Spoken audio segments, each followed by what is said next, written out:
श्रीपार्थसारथ्यवेषम् श्रीकैरविन्यासुधीरे पद्मनेत्रं पवित्रं पुरारेषु मित्रं चन्द्राभवक्त्रं सुस्तोत्रम् रुक्मिणी सत्यभामासमश्लिष्टगात्रं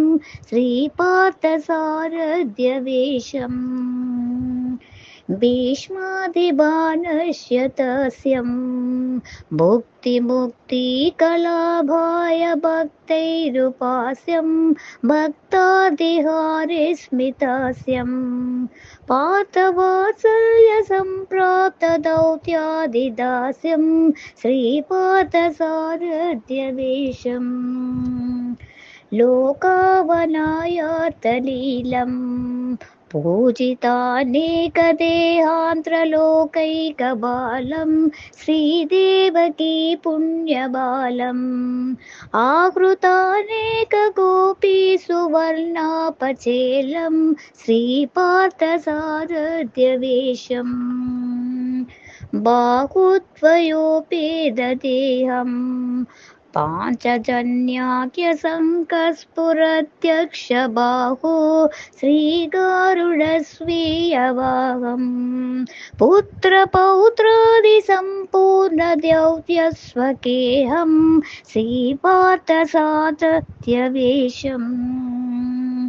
वामे करे चारुचक्रं वारणेत्रार्थ संचिन्न संशप्तनक्रं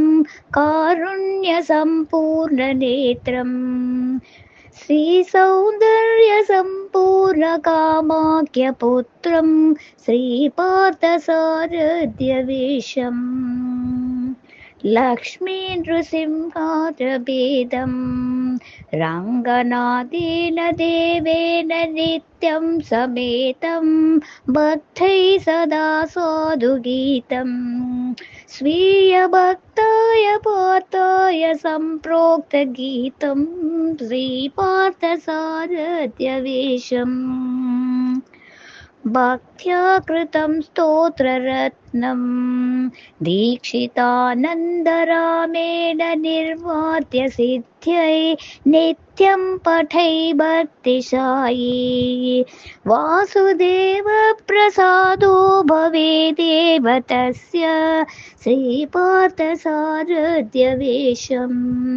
पीतवस्त्रादिभूषं भजे भक्तभोषं श्रीपार्थसारथ्यवेषम्